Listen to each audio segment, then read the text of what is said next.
Hello everyone. My name's Turk. I've just been doing an apprenticeship in building and architecture, and I am going into do a course in carpentry, and I'm going to be doing I'm going to be chairing this panel discussion, and it's going to be about teaching for creativity in the future of education. And the two main focus points on today's discussion are: how can we transform education, and what are the roles of arts in the future thinking of and education? And I would like to ask everyone to introduce themselves. Start with Andrew. Okay, hello everybody. Good that you're here.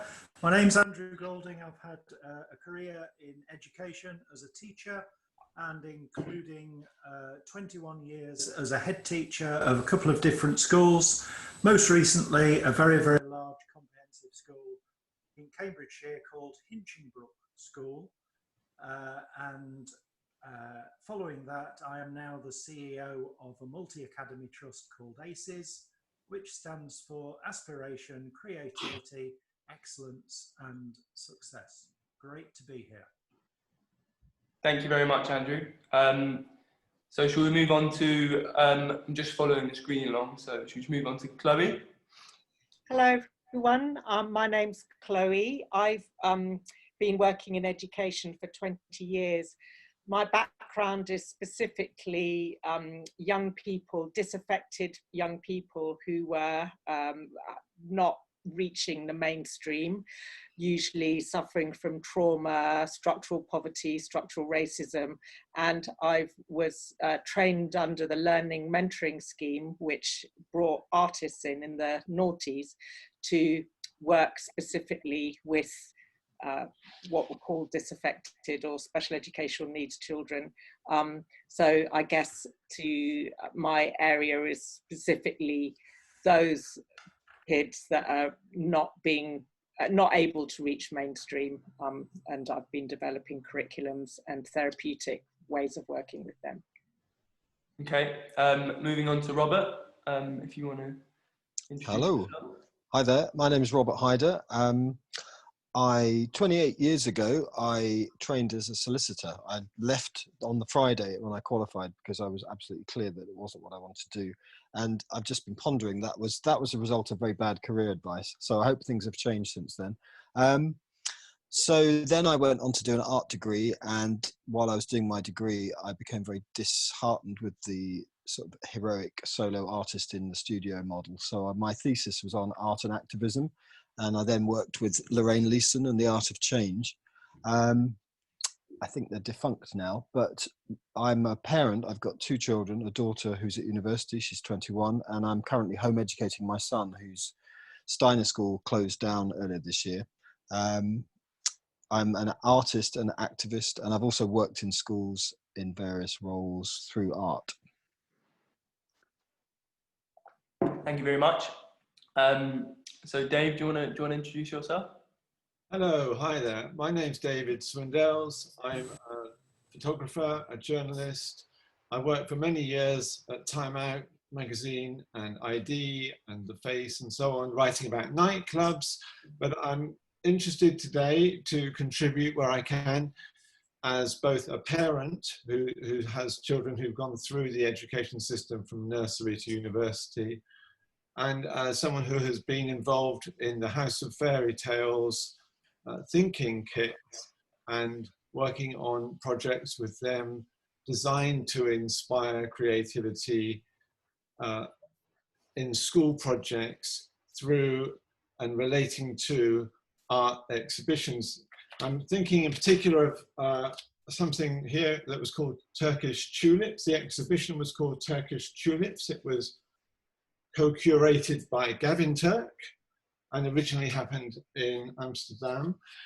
The idea of the newspaper that we produced was to examine all sorts of different elements, subjects that were related to tulips and the history of tulips and where tulips have come from in Central Asia, originally wild tulips, and the links and connections with trade, with economics, and essentially being cross-curricular and even extra-curricular approach to introducing students, pupils, to the artwork that was in the exhibition and to various creative responses to it over the centuries. As it happens, because it was a newspaper, we even had a sports page on the back for sports, which were part of the, which were very popular along the Silk Road. So really, I'm here to interested in how we can stimulate and interest students who, by presenting a lot of different approaches to a subject, not just saying, oh, here's art, now you go and do it, but here's a whole range of responses and connections, and find something which could inspire someone to start producing and creating art, or some creative response to the work. Thank you.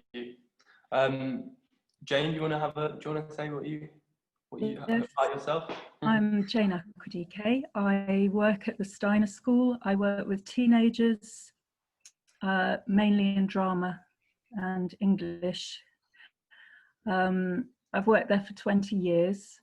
I suppose I came initially because of my children, and I was very keen that they had a different approach to education. I wanted to find something that perhaps was less streamlined, more kind of holistic in a way, things that connected things with other things and that weren't just so abstract. So Steiner education became an interesting idea for our family, and so I've become involved. There isn't a lot. Because of the nature of Steiner education, I've been following a curriculum that is very different from mainstream, but is kind of self-made in a way.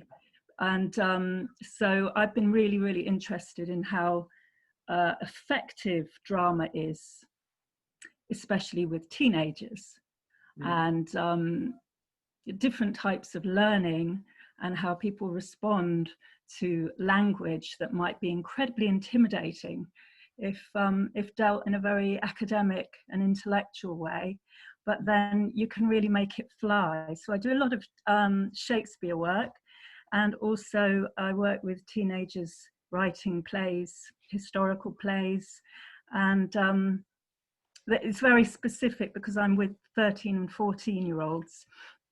And I've kind of seen that at that age, they're particularly open to certain things. So also there's an element about theatre of being, you have to really show up for it to work. You have to be totally committed, and you have to, you know, if you've got that drum or that line or that movement that you have to do, you have to time it right, otherwise it's gone. And there's something that is very exciting and real about that for a 13-year-old person who might be more disaffected with their schoolwork in other ways. Okay, sounds great. Now, Joni, do you want to introduce yourself? I think you're on mute, Joni. Sorry. There you go. Hiya, my name's Joni. I'm 25 and I'm currently doing a master's at UCL in policy studies and education. And I'm kind of interested in the creative process within education, and where for me that process kind of gets lost somewhere down the line of schooling. And I'm interested in how we could take ideas from the House of Fairy Tales and how we can bring that back into education. But I'm also interested in the kind of power dynamics within education, and how schools inevitably kind of produce and reproduce the social inequalities that we see. Oliver?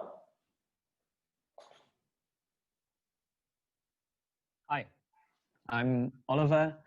I'm Oliver Wallace, and I've been making interactive narrative adventures with children in all kinds of contexts, from big interactive exhibitions to tiny storytelling, small storytelling sessions, kind of one-on-one sessions, big live events, festivals, and all kinds of things for over 10 years.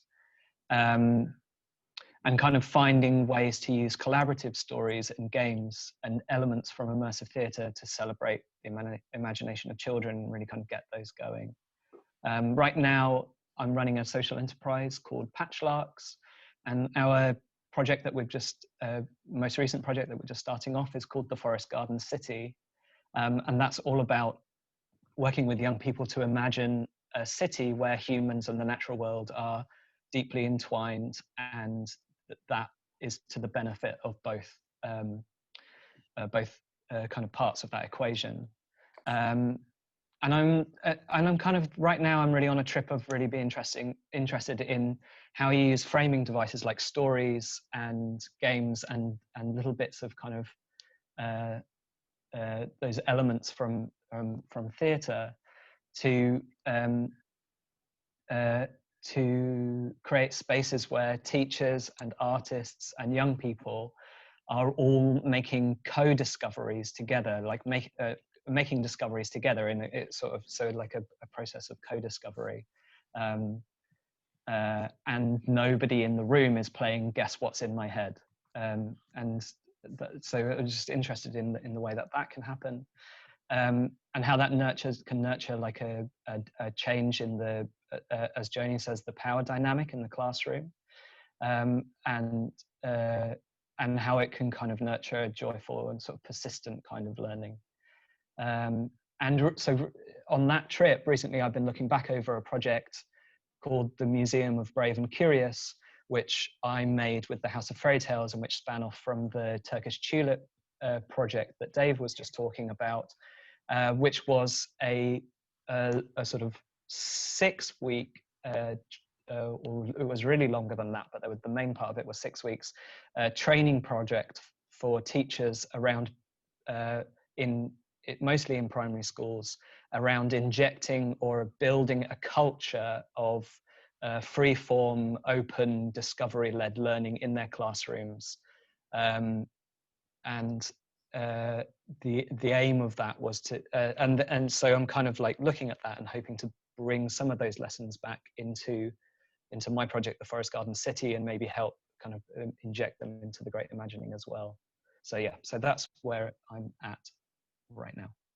Thank you. Can I ask Stephen to introduce yourself and tell yourself a sort of small little introduction to who you are and what you do?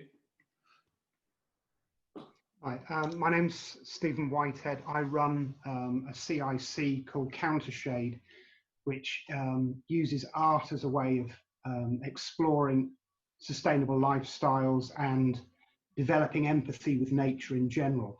And in practice, that really means that I do the kind of interventions which House of Fairy Tales and the Great Imagining is aiming at. So it's almost identical work, I would say, which is why I do a lot of work with House of Fairy Tales, and I'm looking forward to us being able to get in and really change the way that that all subjects can potentially be taught in school, hence being on this group. If anyone wants to look at more generally at the work that I've been doing, rather than just talk about it now, you can just go straight to Countershade and there'll be 1 or 2 examples. Okay, thank you. And Tamara, do you want to tell the panel and the audience a bit about you and what you do? Sure. Hi everyone. Sorry I'm a bit late. Just have to say that all the different, hearing all your different approaches and what you're focused on is quite nice to hear what other people are doing in this space.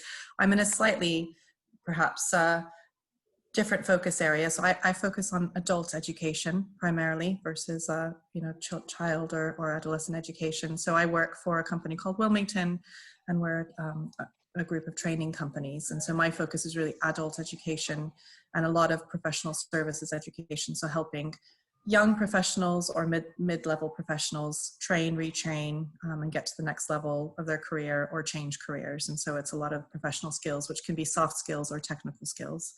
And a lot of the training that is in the space that I'm in can be mandatory training, can be GDPR type training, or it can be new skills type training. And I think my focus, similar to a few others, is how to make that training, in my words, engaging, effective, and relevant, versus just really, I guess, dull training that you just go through and you don't actually, it doesn't help you in any way. It's not effective in any way. It's not engaging in any way. And it actually feels like you're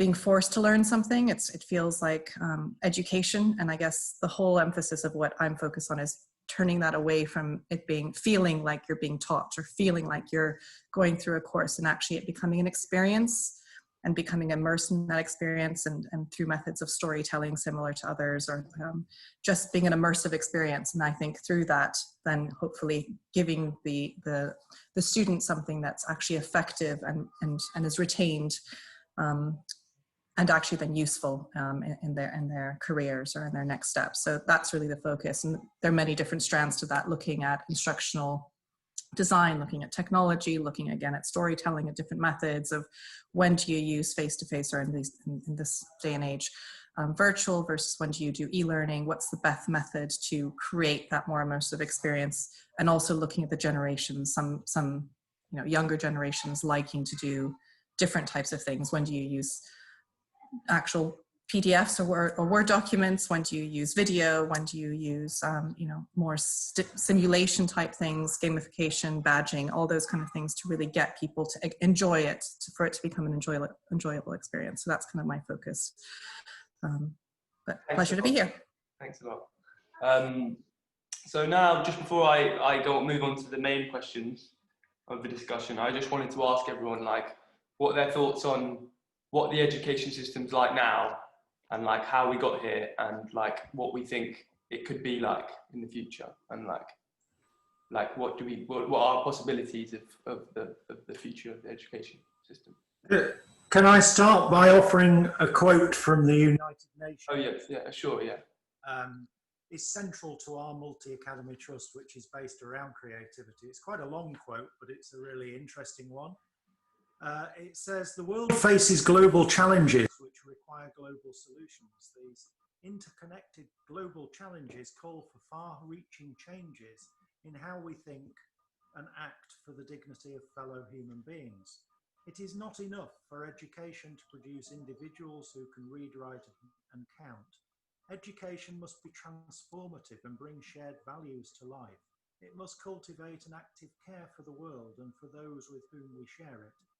Education must also be relevant in answering the big questions of the day.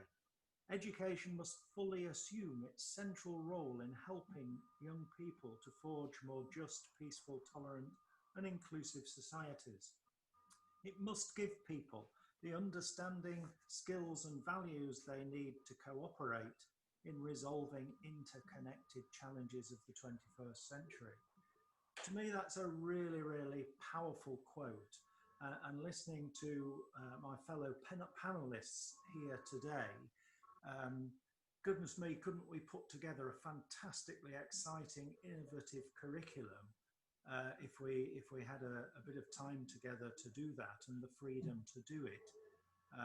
But just picking up the point about power play in education, I guess we can talk about power play in education in the classroom and the interplay between the teacher and the child. But I was thinking of it in terms of the government. And for me, I get excited by listening to people like you and reading quotes like that for the United Nations.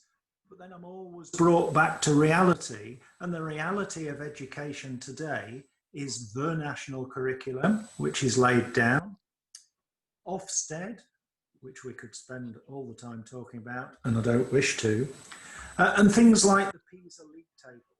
These are the things that I think force successive governments, doesn't matter which colour they are, successive governments through Ofsted and through league tables and things like that, to force the curriculum to focus on maths and English. And indeed, Ofsted have just changed their framework because they recognise that, particularly in the primary sector, children were spending nearly all of their time, 80–90% of their time, on maths and English, and all of the other subjects were getting marginalised. So the framework has changed now.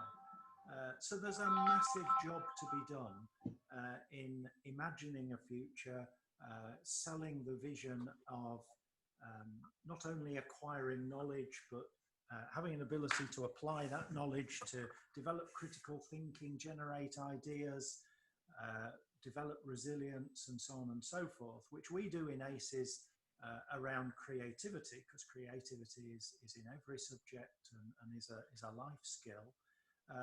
But beyond what we do in individual academies like our academies, we need to put pressure on governments to change their fundamental thinking away from what they call the basics of maths and English. Not that they're not important, but so is creativity, so is what we are talking about, so is imagination, and so is inspiring young people to change the world of tomorrow, along with the vision that I've just read out for the United Nations.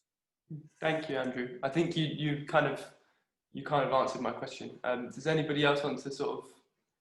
I mean, I would like to hear everyone else's point of view on that question as well. So, Chloe, maybe we could just carry on going now. I think you're on mute. Unmuting here. Thank you, Andrew. That's really great, and I look forward to seeing the quotation and having it referring to it. Totally agree with all of that. I guess my area of concern and the area that I've been working in is with working class children who are traumatized by their upbringings and are unable to reach the national curriculum and have such barriers to learning, and then very quickly enter the criminal justice system. And this is where I've really embedded myself and tried to learn and work with, because in my experience, it's getting worse and worse. And we have whole swathes of the population that are being left behind. It's class, it's structural classism, it's structural racism. So at the moment, I'm working mainly in Tottenham with people of African Caribbean descent, and it's just terrifying, the stories I'm hearing of. I'm on all black, I'm finding myself increasingly on all black panels and being one of the only white people.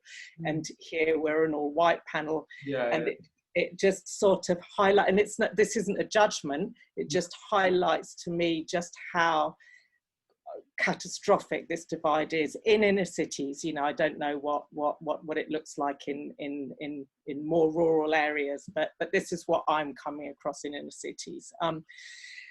I think, so my experience, when my background, as I said, was as a learning mentor, which was a really, there's loads of stuff I cannot stand about New Labour and Tony Blair, but when it came to education, they were on it.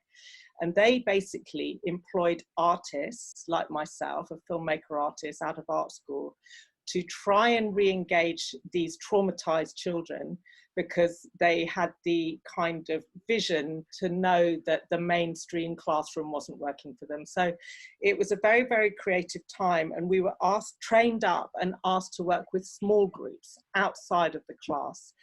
And this is where I developed a sort of model that then I was asked to lead out over several boroughs in London, which was combining a therapeutic approach with a critical thinking model. And the therapeutic approach for me was, unless these basic things in children's lives can be spoken about, they cannot learn. And those things, we're talking about mental health in the families, we're talking about domestic violence, violence in the streets, we're talking about drugs addiction, alcohol addiction, structural poverty in their families. Unless there is some kind of space where these children, like years 5, year 6, I was starting with, I don't think you can probably go much below that, can share some of these experiences so they're not silenced with shame and then told off because they might be acting out in the classroom. So this was the sort of first step. And then connecting what they were experiencing on an individual level, but also realizing that, you know, 3 of the other kids in their classes' dads were in jail, being able to share that information, and then from there, being able to make some, I sort of facilitated conversations whereby they could critically think through what this meant. So it could be starting with, what were your dad's lives like? So they would sort of get using the art, so, you know, interviewing their dads, interviewing their uncles, looking in newspaper articles about why might this be affecting people of African Caribbean descent over whatever. And slowly it was from taking the heartfelt, in a way, I guess, the sort of trauma, and working outwards from that and connect it to wider social, political issues. And from there, I found there's no stopping, because if you start with what is most important and central to your life, you can take it outwards and really look at whole sectors of, you can access whole other areas of learning, but it's not what Paulo Freire calls the banking model, whereby you have the expert filling you with information that is irrelevant. You are empowered to critically examine where you might be in relation to the wider society. And I feel this is so fundamental that we address this, because unless we can look at structural racism and structural classism, we will always be leaving behind whole swathes. And it's just deeply, deeply distressing to see. I think in order to do that, we have to work with people from all sectors.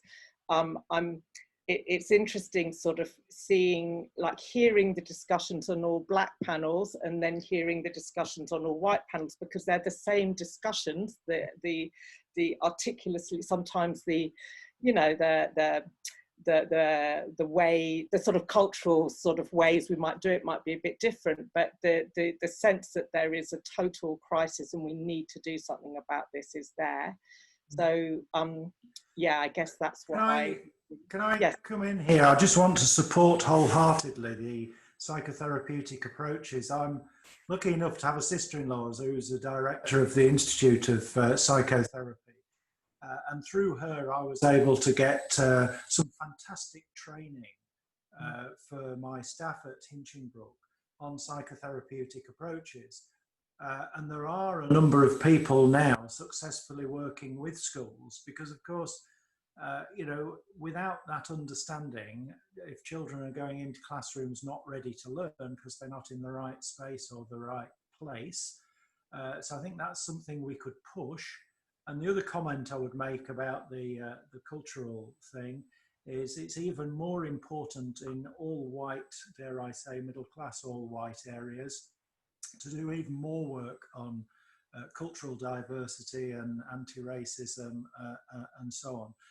Some of my schools have appointed a diversity champion and paid an allowance to that teacher to take forward that agenda. So that might be a start. Thank you. Robert, do you want to say something? I think you're on mute, by the way. Yeah, no, I just took my stuff off. I realized. Thank you.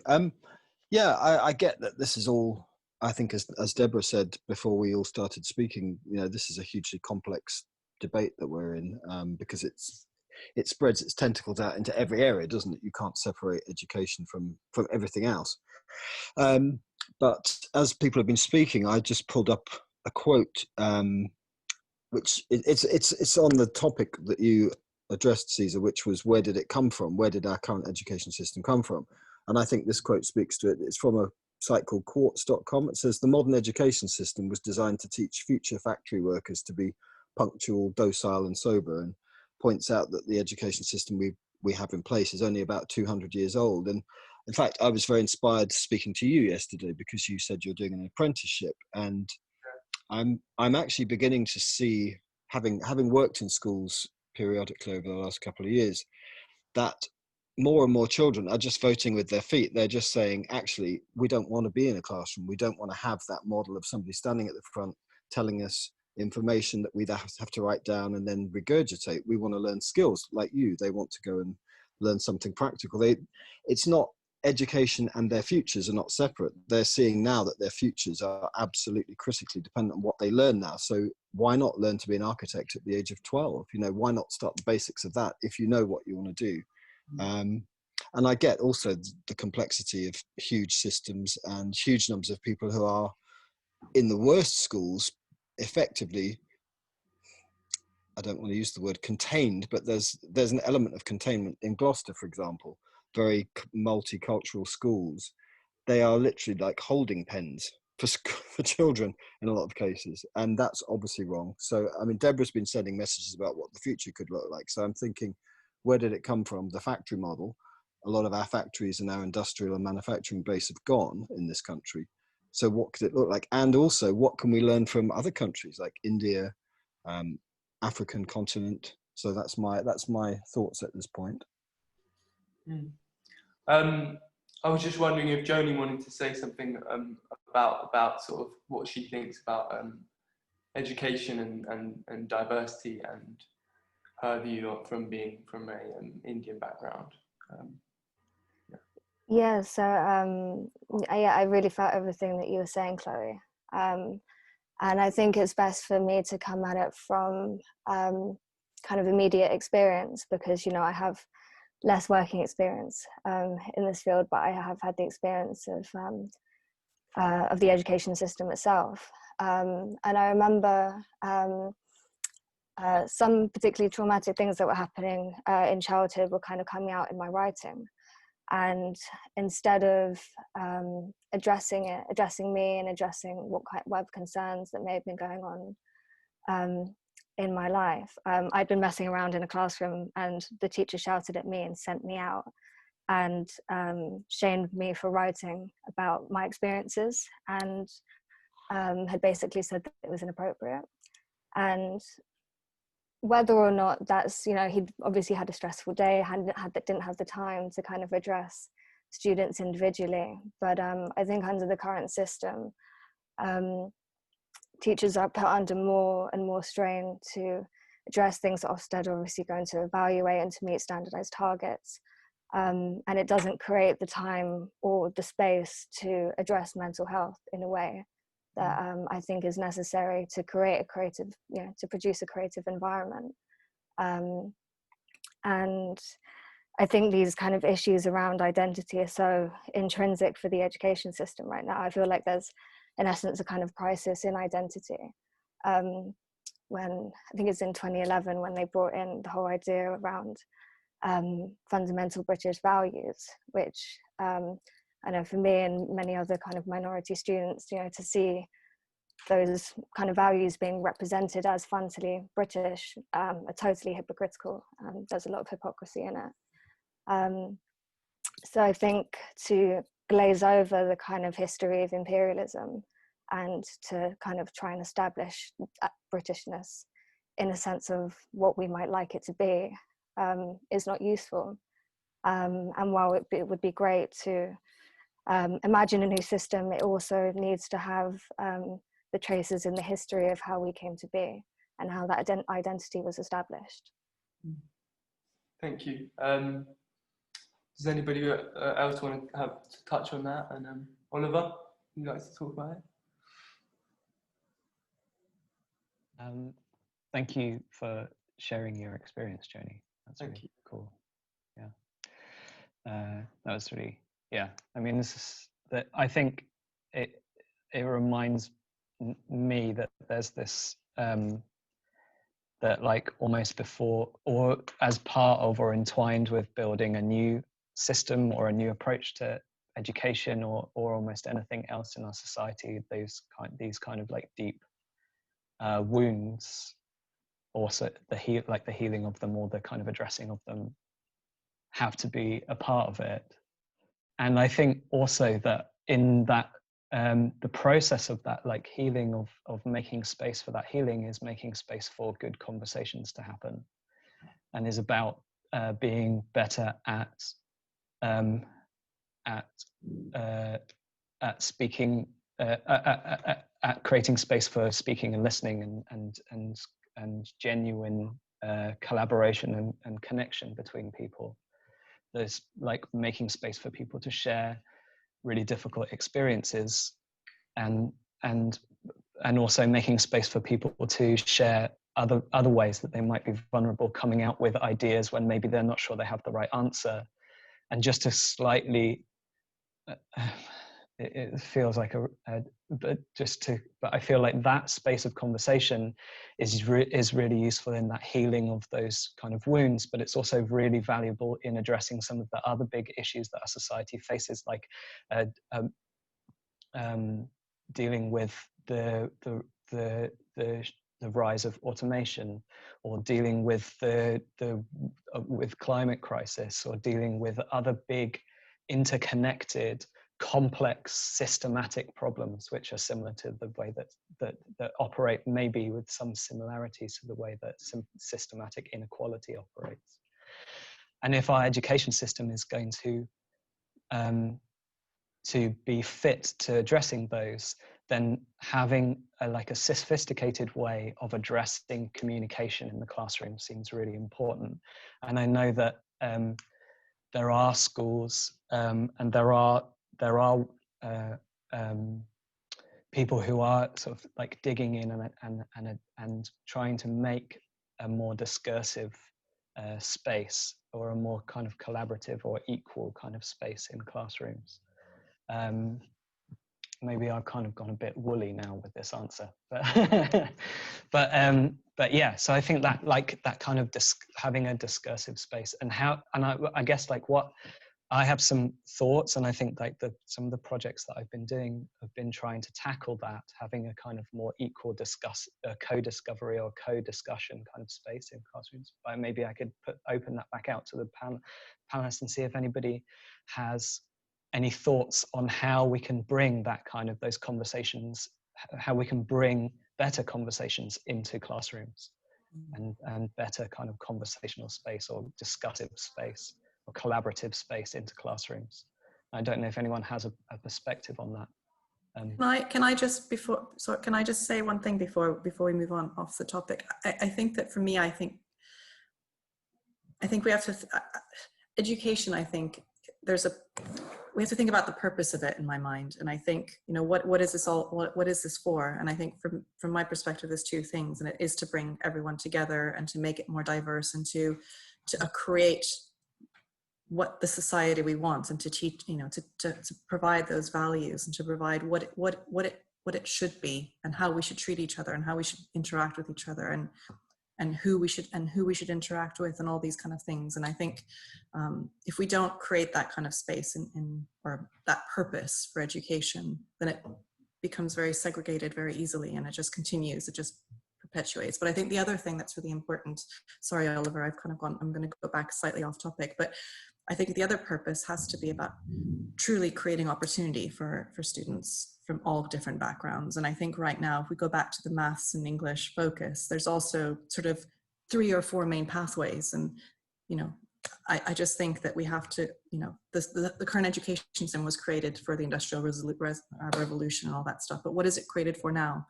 What are the opportunities when students come out? What are they able to do? And to actually really create that landscape for them, versus it just being the same old professions, which are, doctors and lawyers and architects, dare I say, and all these kind of things. But, that there's other things that people can do, and what are the skills, and what resonates with them, and creating more discussion about that, because I think that's really important too, so that it doesn't become just a holding place that I think Robert said, right? I can't remember, a holding place.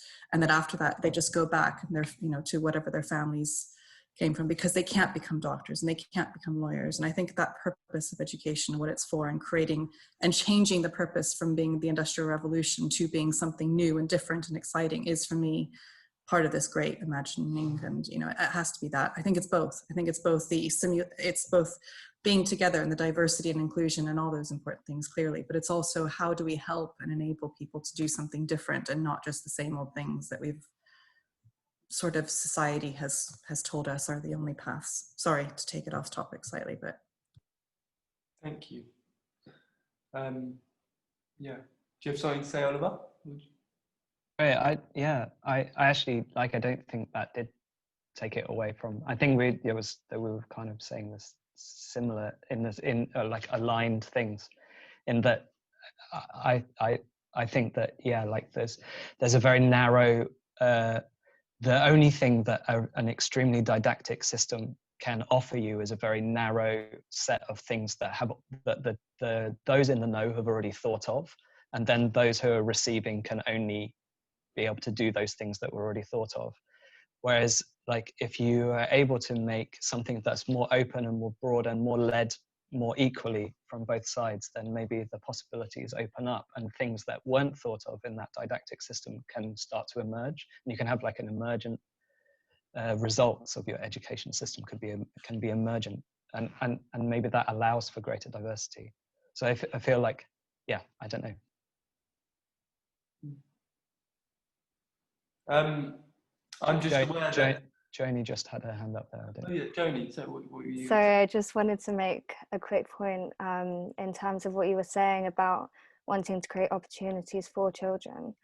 But if you kind of look at the kind of attainment gap, most of the disparity comes from a place of disadvantage. And that's shown on the students that are on free school meals. And that disparity starts from like the age of 3. Like you'll see like a year difference in students' ability to speak and communicate between the students with the lowest income and the students with the highest. So obviously this conversation is broad and it extends far beyond education. Yeah, just wanted to make that point. Thank you. So Jane, what do you think about, so your children all went to Steiner School and you teach at Steiner School, and I just wanted to know like what you think in systems like alternative systems like Steiner School, what you think is good about them and what you think you could be applied to other education systems. And yeah. I think you're on mute, actually. Thank you. Okay. It's so interesting listening to everyone else, and I know that I am in a kind of very niche little place in some ways. The biggest thing about Steiner School that works for me is that you get an opportunity to really do stuff practically, to really feel stuff, and to think stuff. It's a kind of, that is basically the the kind of, in a nutshell, what it is, that everything's broadened out in that way, and also to stimulate, not to teach as such, but to stimulate the self-learner.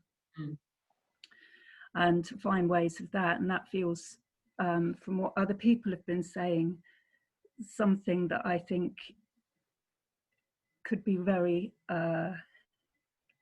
good in the future, to imagine something like that.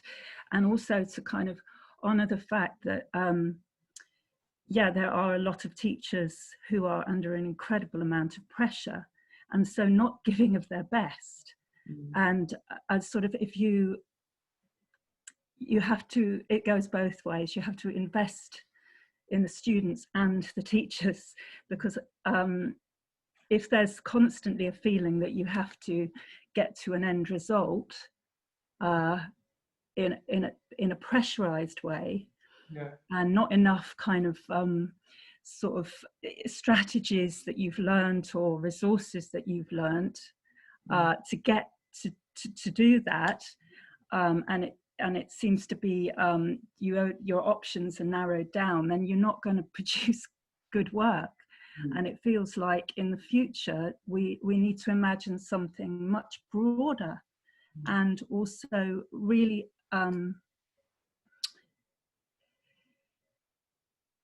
acknowledging the amount of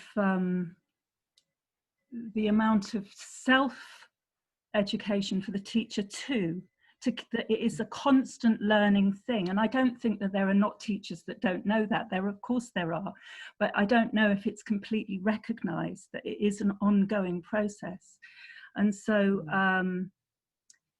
to me, if we're going to think in the future, it is about acknowledging that it is a process. The whole thing is a process, and we need to invest in process for teachers, for the way that we teach. When it is exciting for me, it's when it's of an artistic nature. And I'm not saying that to narrow down sciences and maths, not at all. It's just that it is process led. That's when it's been really exciting, and when I see children learn, because children are all different learners, and we have to acknowledge that, and so sort of have lots of strings to our bow. I've just noticed that Andrew, you just put something in the chat, and I just wanted to ask you a bit more about that. Like, what were you saying there? Well, just that education goes on all of the time. Yes, children are in school, and we think about schools when we talk about education. But if you take how many hours an average 14-year-old spends awake and how many of those hours they spend in lessons, it's something like 18%. So that's only a tiny amount of time, really. That doesn't mean to say we shouldn't think about changing schools and changing the curriculum and making space within that curriculum time in schools for them to find themselves and create and imagine and respond according to them as individuals. And in order to do that, we need to loosen up the national curriculum and change the expectations of Ofsted and governments and so on and so forth.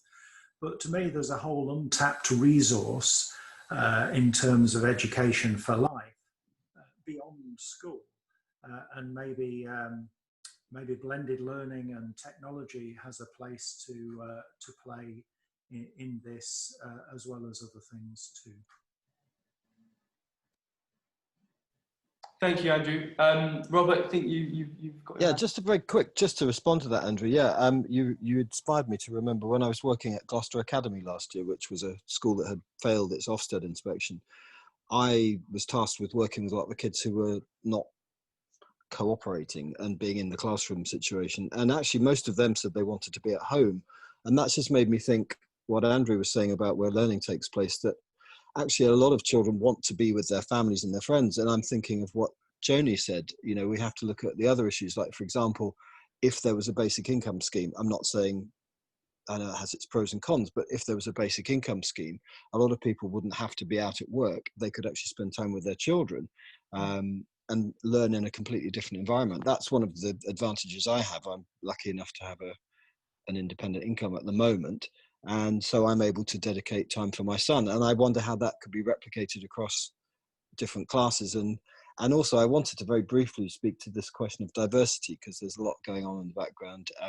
I know we're all white-skinned people, but I also want to say that I'm a gay father, so diversity isn't always that obvious. And I'm only saying that because one of the things Deborah invited me to join on was this notion of soft skills, of just simply being, you know. And I know there's a lot of cliches about gay men being creative and all the other stereotypes, but I do think there is truth in it. And I think because I come from that background of having originally come out from a straight marriage as bisexual and then coming out as gay, I have a natural explorative quality. So for example, this year, my son was asking me, he's only 12, he was asking me about why was there so much going on with Black Lives Matter? So I let him watch the George Floyd footage and we discussed it. So I think it's, as different minority, you know, everyone's a minority in a sense. A lot of people have mental health problems, anxiety problems. So I think there is a lot of diversity that we can't necessarily see.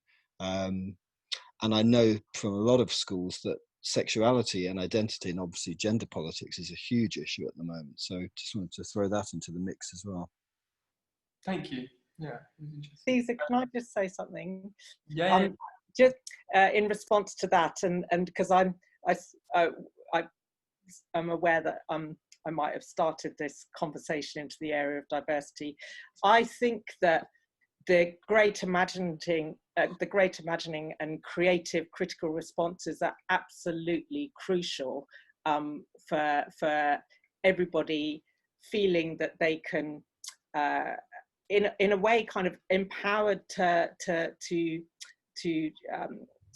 grow from a personal perspective outwards, and it's so powerful, this model.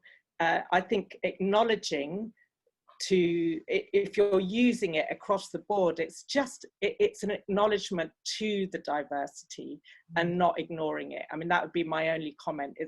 There's nothing about using the arts that needs to be reined back or pulled back. And there's nothing about critical thinking that is in any way not going to work, or even a therapeutic approach. So I think everybody here agrees with that. And most of the education forums I go on, there's an understanding of that. And that, but I think just it's almost just an acknowledgement in a way. That's, I guess, what it's not a sort of criticism. I think then, Andrew. Can I just come back at several of the things that have just recently been said? Some of the best curriculum experiences that I've seen in schools have been through bringing in external people like yourselves and having collapsed timetable days. We had one on determination when the whole of Year 9 were fighting the zombie wars, and we brought a drama team in, and they transformed the lower school buildings into sirens and smoke, and people were dressed up as zombies, and they had problem solving skills to do, and another year group did the Hunger Games and so on and so forth. But that's sort of speaking to the converted, if you like, and the great imagining, and all of that is one step further on from this, and only to be applauded. The problem we have, however, and this throws another thing into the debate. The problem we have, however, is that a lot of teachers and head teachers will still see those things as, quotes, a waste of time.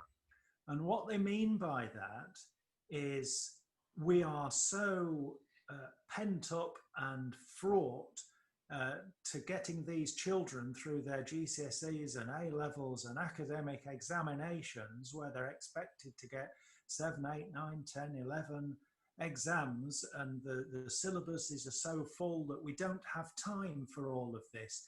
Now, I don't believe that's true education. I think that's a myth that needs to be busted, and I'm all in favour of these collapse days and so on and so forth. But the bugbear of examinations and the pressure that teachers feel, the time pressures that they feel, is something we've got to somehow try and address if we're going to make progress.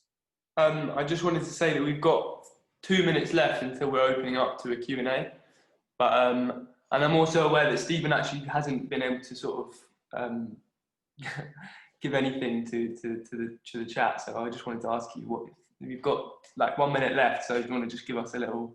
Okay, quickly, just 1 minute. I think one of the interim measures that we can do, and I think the Great Imagining will be a really good example of this, is that we're time limited if you just look at lesson time. But if you have projects which are process driven, which are creative, that means they're in the here and now, and it's your real life, and therefore they can be immediately extended out of the classroom, out of school time, and right across a community, not just the pupils. And I think if we were to look at that, then we might find that some of the obstacles that are put in our way, or that we put there ourselves because of the pressure of having to perform and get the results, we can circumvent those that way. Thank you. And I think actually Dave as well, I wanted to speak. Yeah. Well, I was only going to amplify the point that time seems to be such a crucial factor in this. One only has to think about where we are now, and the fact that exams are apparently going to be put back 3 weeks next year, and is that possible, and isn't it possible? There's such great pressure on teachers. hear Stephen's point and agree with it, that there are ways of taking it out of the classroom, of projects not becoming all consuming and taking over people's lives, but also other people getting involved in them who aren't necessarily pupils. There's no reason why that shouldn't happen, potentially. Thank you. I'm aware that we're sort of supposed to be having questions now, but I can't actually see any questions coming through. Oliver, what were you thinking of saying? You had your hand up. How's it going? Sorry, I got a bit distracted then by someone was messaging me, Dave, so I may just skipped over what you said. I'm really sorry about that. So if I just now say something that you've just said, then we're going to hear it twice. But I wanted to just slightly just respond. I had this thought that a lot of what's just been discussed seems to point towards the idea of like building up the powers of the self-learner, or like the skills and the powers of students to be lifelong learners, or to take learning into their own hands, and to know what they want to learn about, and for school to become a place that focuses not just on learning, on teaching, but also on teaching students to be learners. And I know that is something that happens, but I feel like there's a way to go with that. And Andrew, I was thinking about the idea of these collapsed curriculum days and these different kinds of things, and artists coming in and injecting this big kind of hurrah into schools. I think that's brilliant. I think that there's another way that artists can interact, and there's something that we did in the Museum of Brave and Curious project that I mentioned at the beginning, which was where we worked with the teachers, and the teachers delivered the project to the students. And in that way, we built this. It was like the teachers took an hour a week over 6 weeks to have a session where they built their confidence to work in this more creative way with their students, and we were sort of like slightly hit. We weren't in direct contact with the students, and I think what was really great about that was that it helped build this culture into the school. And these were mainstream schools where the teachers were very excited about this, but they felt quite intimidated by it. It was something that they hadn't had in their practice for years and years, and actually being able to sort of send in this kind of injection or this inoculation of that into that place.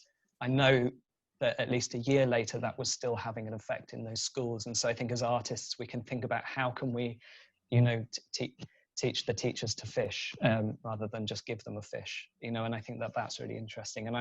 And if I did have a question, maybe I would put that to you guys, like if there's anyone who has experience of those kind of things or has a response to that. I would be really interested to know, because I think that's something that I'm super interested in at the moment. Yeah.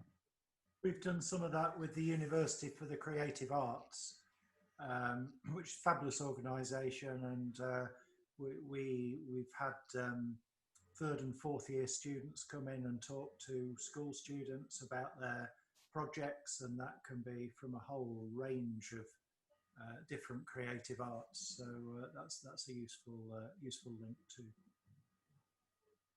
Thank you. So yeah, I'm aware that we haven't actually been. I don't think we've been asked any questions. So we also haven't actually. There was another question I had here that we hadn't quite touched on as much, which is like, we touched on it roughly, but I mean it's like what is the role of art in the future of thinking and education? Well, yeah. So does anybody want to have a little go at that? Well, I think it depends whether you mean art or creativity. Yeah, I think creativity, art.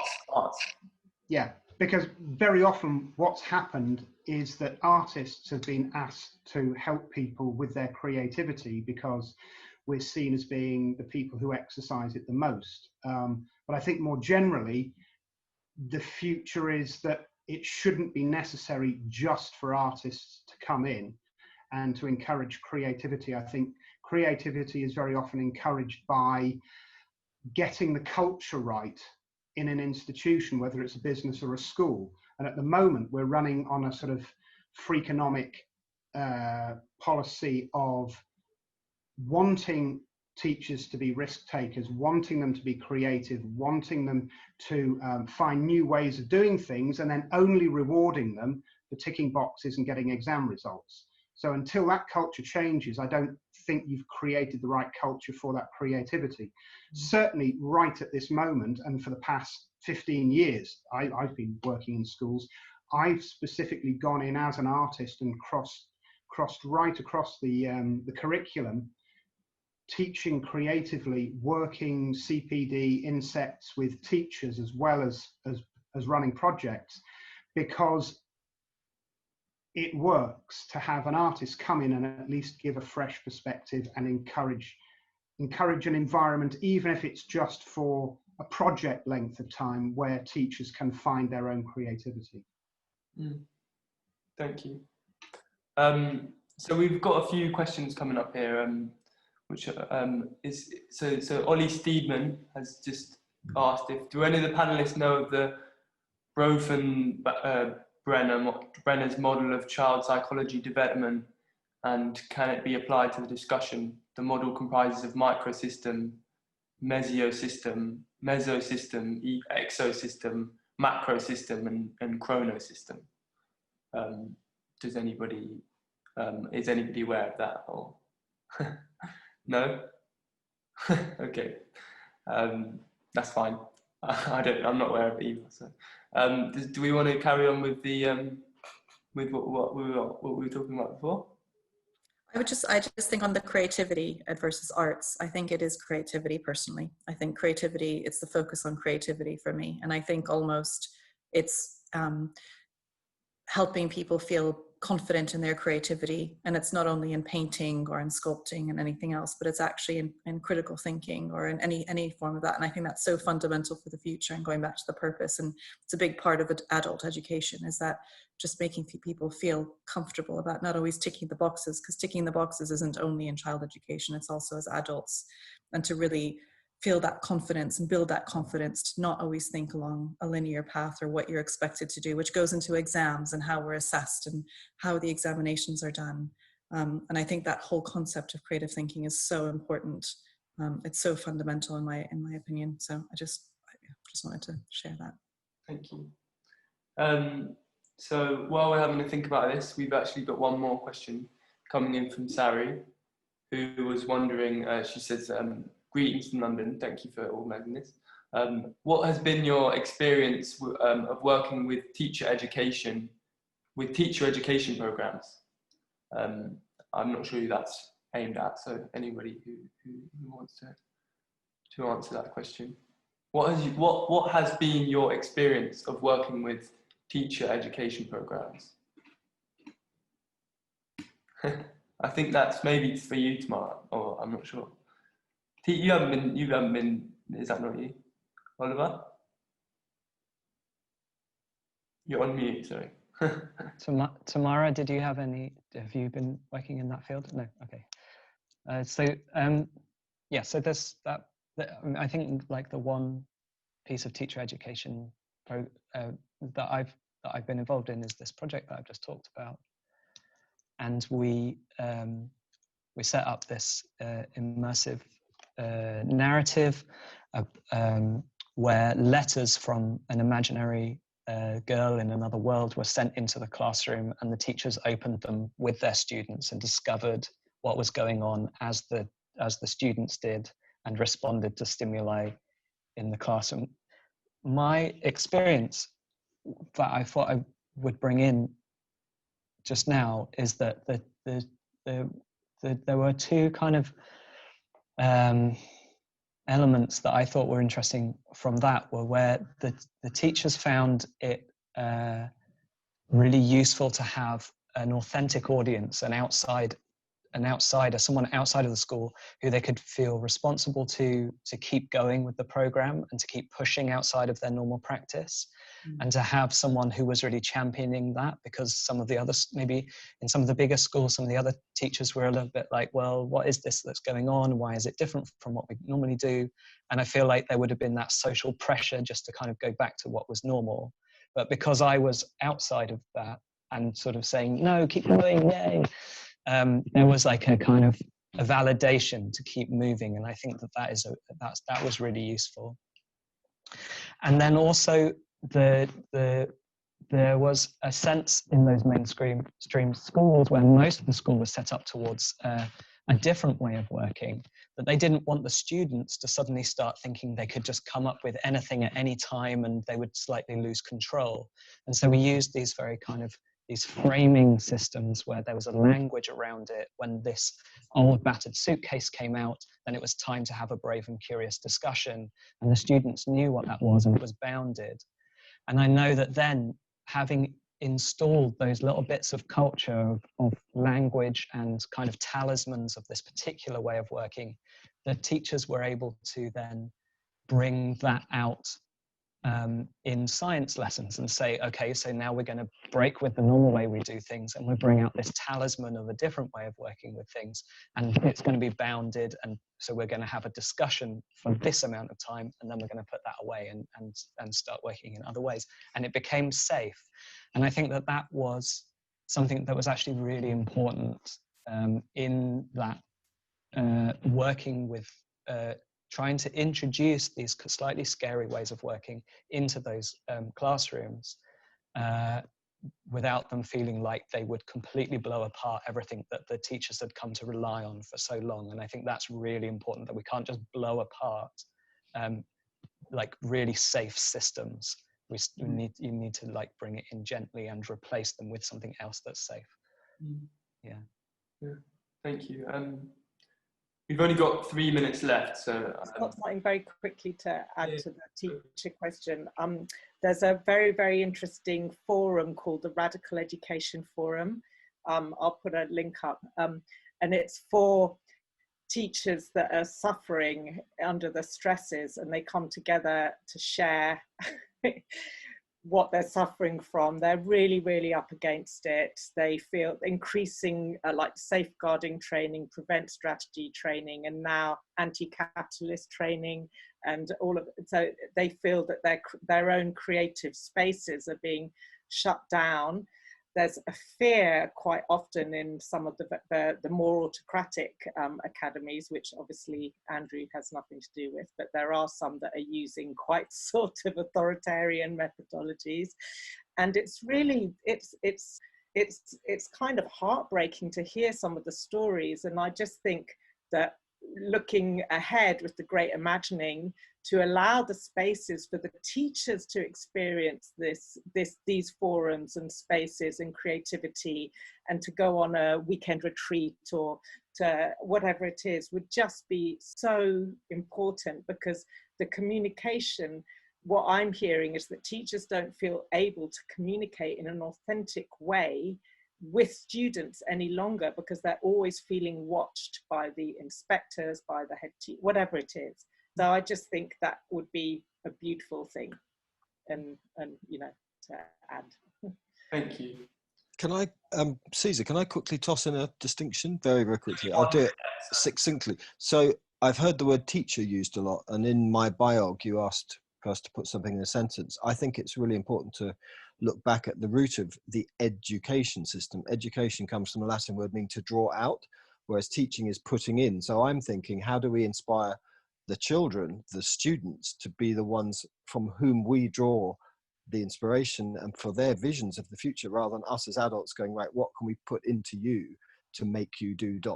So education, to stop calling them teachers, to say you're educators. Your role is to inspire children to find out what's within them to help us create the future for them, or them to help us the other way around. A few years ago, Robert, there was a phrase prevalent in some schools about not being teachers, but being managers of learning. Okay. Thank you. Yeah, I would just like to say thank you to everyone, because I think we're finished on our time. But maybe I don't know whether we can carry on running up. We might get cut off. But yeah, thank you to everyone on the board, and I think it's been really interesting, the chat. And yeah, it has. Yeah, I mean, yeah, I Thank think you. yeah. Thank you, everyone. Thank Bye, you. everybody. Speak Really Bye. inspiring. Bye. Thank you.